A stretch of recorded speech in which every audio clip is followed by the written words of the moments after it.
충격적인 사건이 벌어졌습니다. 프랑스 파리의 거리에서 수백 명의 사람들이 즉흥적으로 노래를 부르며 광장을 뒤덮었다고 하는데요. 놀라운 건 그 노래가 다름 아닌 한국의 음악이었다는 점입니다. 심지어 이 모든 사건을 지켜본 유명 기자는 한국의 음악은 클래식을 넘어서는 힘이 있다 라고 이야기했을 정도라고 합니다. 대체 무슨 일이 있었던 걸까요? 안녕하세요. 저는 피아노를 연주하는 거리 음악가 루카스 마르탱입니다. 저는 항상 서양 클래식만이 진정한 예술이라고 믿어왔습니다. 베토벤, 모차르트, 쇼팽. 유명한 작곡가들은 모두 서양인들이니까요. 그런데 요즘 불편한 일들이 많습니다. 바로 한국 음악 때문이죠. 한국 음악? 그게 뭐죠? 기계적인 비트에 공장에서 찍어낸 듯한 멜로디. 저는 종종 이런 말을 했습니다. 그 듣기 싫고 공장에서 찍어낸 듯한 케이팝이 유행을 하다니 진짜 어이가 없어요. 솔직히 말씀드리면 그 이상한 노래 말고 한국이 내세울 게 뭐가 있단 말인가요? 대통령도 지금 없는 마당에 알 수 없는 노래로 사람들의 시선이나 끌려고 하다니. 심지어 역사도 없는 그런 쓰레기 같은 노래를 말이에요. 정말 마음에 들지 않습니다. 물론 그 사건이 일어나기 전까지는 말이죠. 그날도 저는 몽마르트 공원에서 라흐마니노프의 전주곡을 연주하기 시작했습니다. 점점 관중들이 모여들었어요. 서양 클래식의 위대함을 증명하는 순간이었죠. 그때 젊은 한국인 관광객 몇 명이 다가왔습니다. 혹시 BTS 노래도 연주해 주실 수 있나요? 한 명이 물었습니다. 순간 경멸감이 일었습니다. K-팝이라니. 그들은 정말 음악의 깊이를 모르는 걸까요? 죄송하지만 저는 가치 있는 음악만 연주합니다. 제가 답했습니다. 그들의 실망한 표정이 보였지만 개의치 않았습니다. 한국 음악은 제 수준에 맞지 않았으니까요. 관광객들이 떠난 후 저의 오랜 친구 마리가 저를 빤히 쳐다봤습니다. 넌 정말 완고해, 루카스. 언젠가 내 편견이 얼마나 잘못됐는지 깨닫게 될 거야. 저는 냉소적으로 웃었습니다. 그럴 일은 없을 거야. 서양 클래식의 우월함은 역사가 증명하니까. 하지만 그때는 전혀 알지 못했어요. 제가 가장 경멸했던 한국 음악이 제 인생을 완전히 바꿀 것이라는 사실을 말이죠. 다음 날 아침, 마리가 제 아파트에 갑자기 찾아왔습니다. 평소보다 들뜬 표정이었고 손에는 2장의 티켓이 들려 있었어요. 저녁 콘서트에 초대한다는 말에 기분이 좋아졌죠. 파리에는 늘 훌륭한 클래식 공연이 열리니까요. 기대에 찬 표정으로 어떤 공연인지 물었습니다. 혹시 바흐인지 아니면 드뷔시인지요. 그러나 마리는 미소를 지으며 고개를 저었어요. 한국 전통 음악 콘서트라고 했습니다. 센느 강변 새로 생긴 문화센터에서 열리는 공연이었고 한국의 유명한 성악가가 프랑스 순회 공연 중이라고 했어요. 제 얼굴에서 미소가 즉시 사라졌죠. 윤서영이라는 성악가의 공연이라고 했지만 저는 어이없다는 듯 웃으며 거절했습니다. 한국 음악은 가짜라고 진짜 예술이 아니라고 단언했어요. 마리는 한숨을 쉬며 제가 한국 음악을 들어본 적도 없으면서 어떻게 그렇게 단정 지을 수 있냐고 물었죠. 저는 창문 쪽으로 걸어가 파리의 풍경을 바라보았어요. 들어볼 필요도 없다고 생각했습니다. 서양 클래식의 깊이와 복잡성을 갖추지 못했을 것이라 확신했으니까요. 그저 단순한 멜로디에 이상한 발성 기법만 있을 거라 단정했죠. 마리는 제가 고집불통이라며 진정한 음악가라면 모든 음악에 열린 마음을 가져야 한다고 주장했어요. 하지만 저는 진정한 음악가는 좋은 음악과 나쁜 음악을 구별할 줄 알아야 한다고 반박했습니다. 한국 음악은 제 시간을 낭비할 가치가 없다고 생각했죠. 그러나 마리는 포기하지 않았어요. 정말 형편없다면 티켓값은 마리가 물겠다고 했습니다. 저는 고개를 절레절레 흔들며 거절했어요. 오늘 저녁엔 쇼팽을 연습할 계획이었으니까요. 마리가 갑자기 심각한 표정을 지었습니다. 친구로서 부탁한다며 딱 한 번만 믿고 따라와 달라고 했어요. 정말 싫어한다면 다시는 이런 부탁 안 하겠다고 했죠. 마리의 진지한 표정에 잠시 머뭇거렸습니다. 15년지기 친구의 부탁을 계속 거절하는 것도 예의가 아니었어요. 마지못해 동의했습니다. 하지만 진짜 별로면 중간에 나오겠다고 경고했어요. 마리의 얼굴에 미소가 번졌고 오늘 밤 뭔가 특별한 경험을 하게 될 거라고 했죠. 저는 코웃음을 쳤습니다. 서양 음악에 비해 얼마나 초라한지 직접 확인하는 특별한 경험이 되겠지요. 그날 저녁 마리와 함께 센느 강변의 문화센터로 향했어요. 발걸음은 무거웠지만 적어도 마리에게 한 약속은 지킬 수 있었습니다. 문화센터는 생각보다 고급스러웠어요.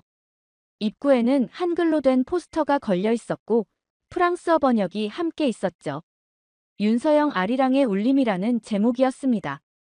아리랑이 무엇인지 물었고 마리는 한국의 대표적인 민요로 수백 년의 역사를 가졌다고 설명했어요. 저는 비웃듯 베토벤의 교향곡에 비하면 아무것도 아닐 거라고 말했습니다. 마리는 더 이상 대꾸하지 않고 저를 객석으로 안내했어요. 공연장은 의외로 많은 사람들로 채워져 있었습니다. 프랑스인뿐만 아니라 아시아인들도 꽤 보였죠. 자리에 앉으며 시계를 흘끗 바라보았어요. 얼마나 지루할지 궁금했습니다. 불이 꺼지고 무대에 조명이 들어왔어요. 팔짱을 끼고 뭐가 나올지 기다렸습니다. 한국 전통 의상을 입은 사람들이 이상한 악기들을 들고 나올 거라 예상했죠. 하지만 예상과 달리 현대적인 블랙 드레스를 입은 한 여성이 무대에 등장했어요. 그녀의 우아한 걸음걸이와 자신감 넘치는 표정에서 전문성이 느껴졌습니다. 그녀가 바로 윤서영이었죠. 청중들이 박수를 치는 동안 별 감흥 없이 앉아 있었어요. 곧 시작될 이 소위 음악이 얼마나 서양 클래식에 미치지 못하는지 확인할 준비를 했습니다. 윤서영이 마이크 앞에 서서 프랑스어로 인사했어요. 첫 곡으로 한국의 영혼이 담긴 아리랑을 들려주겠다고 했죠. 피아노 반주가 조용히 시작되었어요. 저는 속으로 생각했습니다.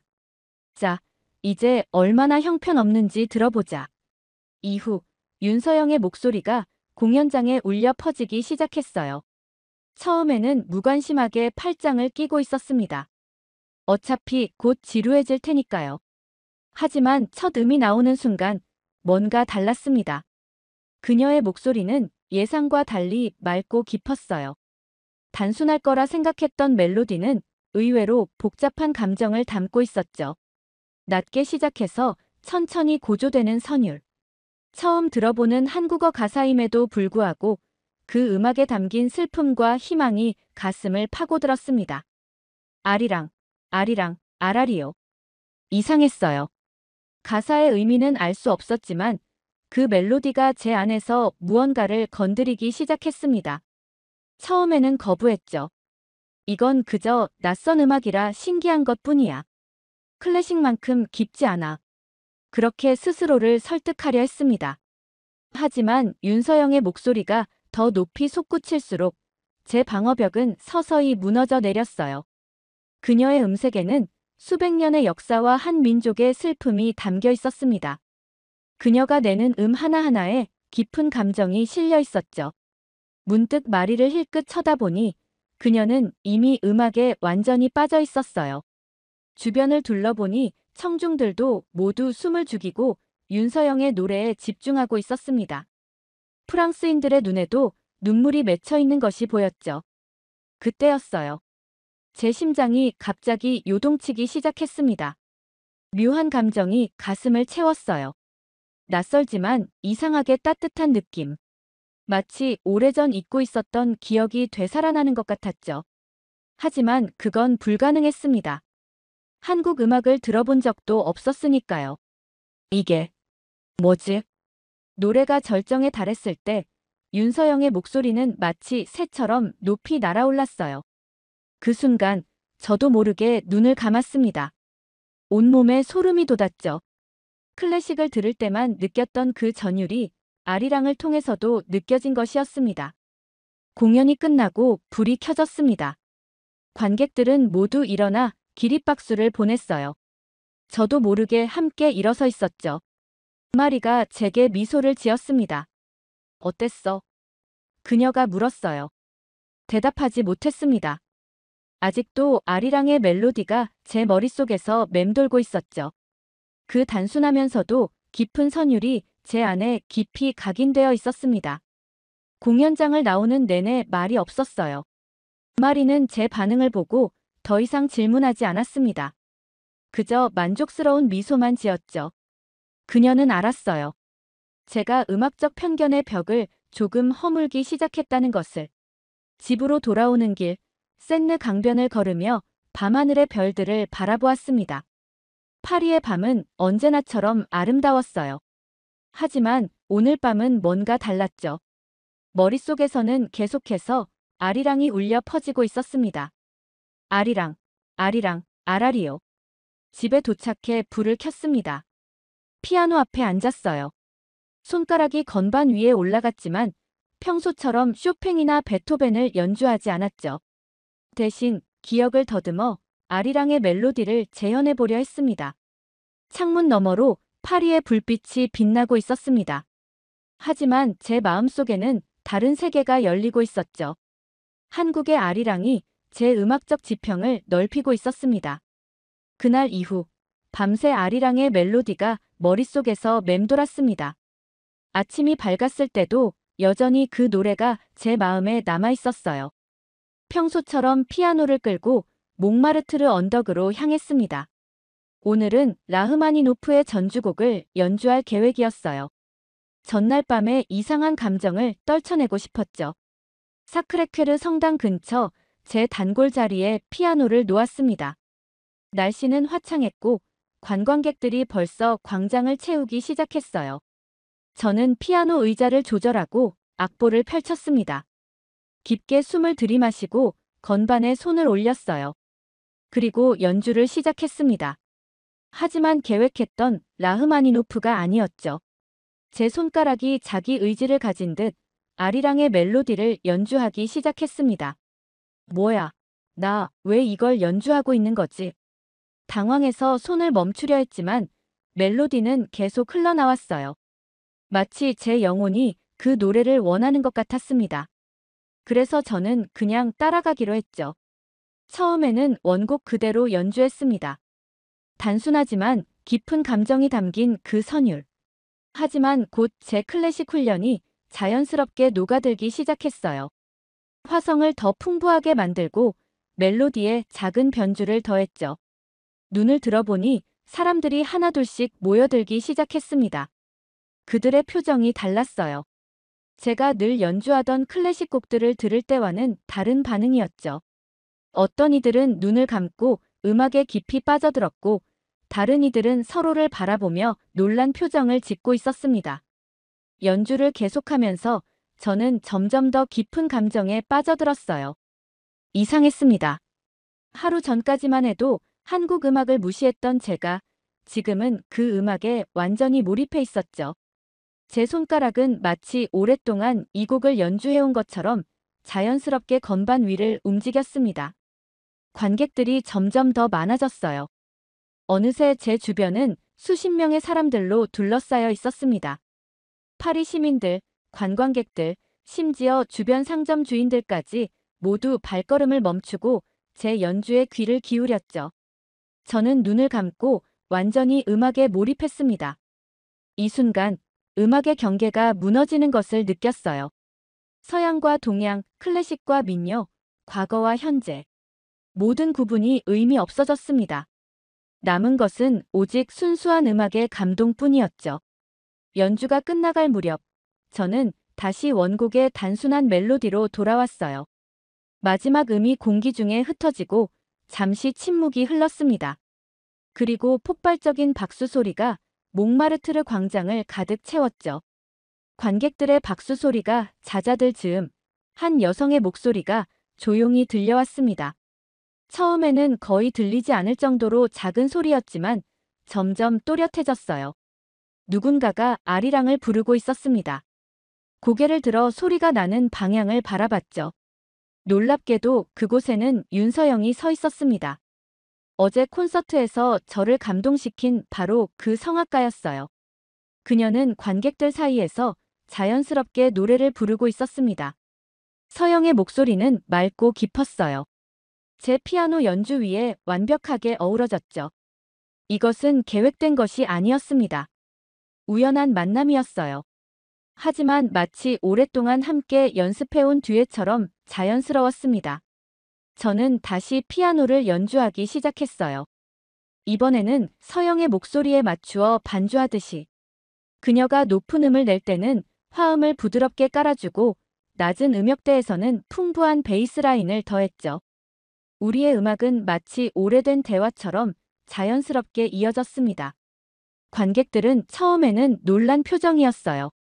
거리 피아니스트와 전문 성악가의 즉흥 협연이라니. 하지만 곧 그들의 얼굴에 감동의 빛이 서렸습니다. 몇몇은 눈을 감고 음악에 몰입했고 다른 이들은 숨을 죽이고 귀를 기울였죠. 윤서영과 제 음악이 몽마르트르 광장에 울려 퍼질수록 더 많은 사람들이 발걸음을 멈추고 모여들었어요. 관광객들, 지나가던 파리 시민들, 주변 카페의 손님들까지. 그들의 눈빛이 점점 바뀌었습니다. 처음에는 호기심, 그 다음은 놀라움, 그리고 마침내 깊은 감동으로요. 특히 한국인 관광객들의 반응이 인상적이었습니다. 그들의 눈에는 고향에 대한 그리움과 자부심이 동시에 깃들어 있었어요. 자국의 민요가 파리의 한복판에서 이렇게 울려 퍼지는 것이 믿기지 않는 듯했죠. 그때였습니다. 한 한국인 관광객이 조심스럽게 노래를 따라 부르기 시작했어요. 처음에는 작은 목소리였지만 점점 자신감을 얻으며 커졌습니다. 그리고 또 다른 한국인이 합류했어요. 그리고 또 한 명, 또 한 명. 어느새 몽마르트르 광장에는 10여 명의 한국인들이 함께 아리랑을 부르고 있었습니다. 그들은 서로를 모르는 사람들이었지만 이 순간만큼은 하나가 되어 노래했어요. 고국을 떠나 파리에 온 그들에게 이 순간은 특별한 의미가 있었을 겁니다. 저는 그들의 목소리에 맞춰 피아노를 계속 연주했습니다. 한국어 가사는 알 수 없었지만 그 멜로디와 감정은 충분히 전해졌어요. 제 손가락은 마치 오랫동안 이 노래를 연주해온 것처럼 자연스럽게 움직였습니다. 윤서영은 이 즉흥적인 합창단을 이끌며 더 풍부한 화음과 변주를 더했어요. 그녀의 전문적인 목소리가 아마추어 합창을 한 단계 끌어올렸죠. 그들의 목소리가 하나로 어우러질 때 광장 전체가 마치 거대한 콘서트홀로 변한 것 같았습니다. 프랑스인들과 다른 나라 관광객들은 가사는 이해하지 못했지만 그 음악에 담긴 감정은 충분히 느낄 수 있었어요. 몇몇은 눈물을 글썽이기도 했죠. 음악의 언어는 정말 국경이 없었습니다. 노래가 절정에 이르렀을 때 저는 윤서영과 눈을 마주쳤어요. 그녀의 눈에는 놀라움과 감사, 그리고 깊은 감동이 어려 있었습니다. 저 역시 같은 감정이었죠. 어제까지만 해도 한국 음악을 무시했던 제가 오늘은 수십 명의 한국인들과 함께 그들의 민요를 연주하고 있었으니까요. 점점 더 많은 한국인들이 합창에 참여했습니다. 어느새 20여 명이 넘는 즉흥 합창단이 형성되었어요. 그들 중 일부는 서로를 처음 보는 사이였지만 이 순간만큼은 하나의 커뮤니티가 되어 같은 노래를 부르고 있었습니다. 노래가 끝나갈 무렵 저는 점점 템포를 늦추며 마지막 화음을 준비했어요. 윤서영도 제 의도를 읽고 합창단을 이끌어 완벽한 피날레를 만들어냈습니다. 마지막 음이 공기 중에 흩어지고 잠시 침묵이 흘렀죠. 그리고 폭발적인 박수와 환호성이 터져 나왔습니다.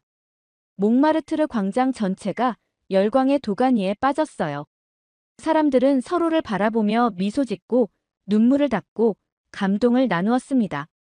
환호성과 박수가 이어지는 가운데 몽마르트르 광장이 즉흥적인 공연장으로 변해가고 있었어요.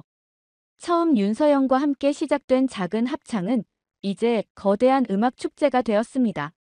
30명이 넘는 즉흥 합창단이 형성되었어요. 그들은 서로를 모르는 사람들이었지만 고향의 노래를 함께 부르며 하나가 되었습니다. 윤서영은 자연스럽게 이 즉흥 합창단의 지휘자가 되었죠. 놀랍게도 한국인들뿐만 아니라 다른 나라 사람들도 참여하기 시작했어요. 프랑스인, 미국인, 일본인, 중국인. 다양한 국적의 사람들이 아리랑의 멜로디에 맞춰 허밍을 하거나 후렴구를 따라 불렀습니다. 저는 계속해서 피아노를 연주했어요. 때로는 강하게, 때로는 부드럽게. 합창단의 에너지에 맞춰 음악의 흐름을 이끌어갔습니다. 이제 이 공연은 저 혼자만의 것이 아니었어요. 우리 모두의 것이었죠. 광장 주변의 카페 손님들도 자리에서 일어나 구경하기 시작했습니다. 상점 주인들은 가게 문을 열어놓고 음악을 들었어요. 심지어 몇몇 경찰관들도 발걸음을 멈추고 이 즉흥 공연을 지켜봤습니다. 윤서영의 제안으로 더 느리고 감정적인 버전의 아리랑을 시작했어요. 이 새로운 버전은 더 깊고 서정적이었습니다. 사람들의 눈에서 눈물이 흘러내리기 시작했죠. 유럽인들조차 그 분위기에 완전히 압도되었어요. 평소 감정 표현이 절제된 프랑스인들도 가슴에 손을 얹고 음악에 몰입했습니다. 노래가 절정에 달했을 때 저는 피아노의 모든 기교를 동원했어요. 윤서영의 목소리는 더욱 높이 솟구치며 광장 전체를 울렸습니다. 마지막 화음이 공기 중에 흩어지고 잠시 정적이 흘렀어요. 그리고 폭발적인 환호성과 박수가 터져 나왔습니다. 수백 명의 관객들이 일제히 기립박수를 보냈죠. 거리는 거대한 박수 소리로 뒤덮였어요. 저는 숨을 고르며 자리에서 일어났습니다. 온몸은 땀으로 젖었지만 마음은 충만했어요. 윤서영과 합창단에게 감사의 인사를 건넸습니다. 이상했어요. 무대에서 내려왔지만 제 머릿속에는 여전히 아리랑의 멜로디가 선명하게 울리고 있었습니다. 마치 그 노래가 이제 제 일부가 된 것처럼요. 그 단순하면서도 깊은 선율이 제 영혼에 새겨진 것 같았어요. 그날의 즉흥 공연 이후 제 삶은 완전히 달라졌어요. 아리랑의 멜로디는 단순히 제 머릿속에 맴도는 것을 넘어 제 영혼의 일부가 되었습니다. 마치 오랫동안 잊고 있었던 무언가를 되찾은 것 같은 느낌이었죠. 다음 날부터 저는 평소 레퍼토리에 변화를 주기 시작했어요. 라흐마니노프와 쇼팽 사이에 아리랑을 연주했고 점차 다른 한국 노래들도 배우기 시작했습니다. 윤서영에게 연락해 몇 가지 한국 전통곡들을 추천해달라고 부탁했죠. 처음에는 어색했어요. 서양 클래식과 한국 음악의 화성 구조는 달랐으니까요.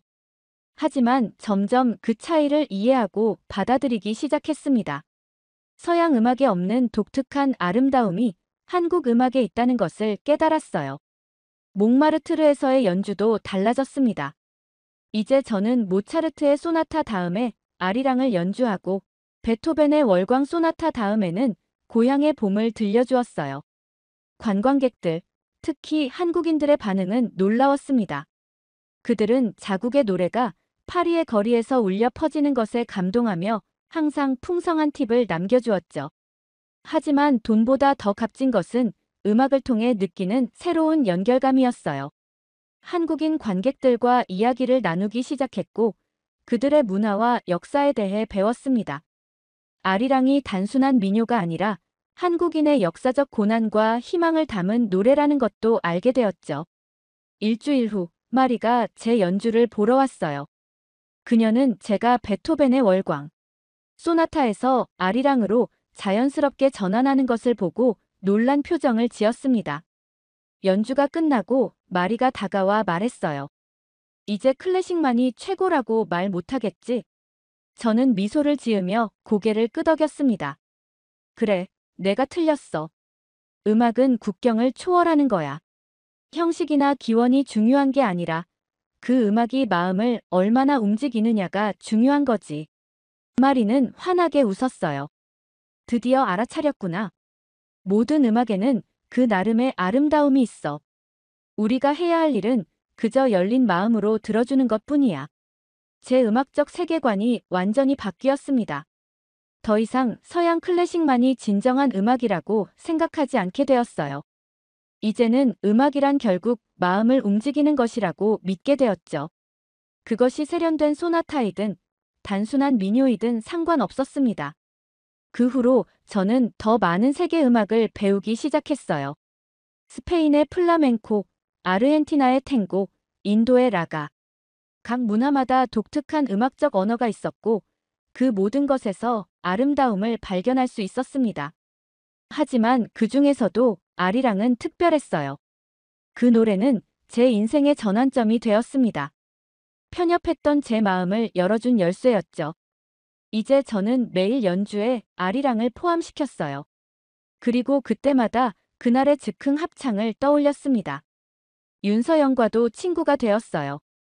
그녀는 가끔 제 연주에 참여해 노래를 불러주었고, 저는 그녀의 공연에 피아노 반주자로 참여하기도 했습니다. 우리는 서양 클래식과 한국 전통 음악을 융합한 독특한 공연을 만들어갔어요. 음악의 경계를 허문다는 것은 단순히 다양한 장르를 연주하는 것 이상의 의미가 있었습니다. 그것은 제 내면의 경계를 허무는 과정이기도 했어요. 다른 문화와 전통에 대한 편견을 버리고 열린 마음으로 세상을 바라보게 된 것이죠. 이제 저는 매일 아침 피아노 연습을 시작하기 전에 아리랑을 연주합니다. 그 단순하면서도 깊은 멜로디는 제 하루를 시작하는 의식이 되었어요. 그리고 그때마다 음악의 진정한 의미를 되새깁니다. 음악은 마음을 움직이는 것. 그것이 제가 깨달은 가장 중요한 진리였습니다.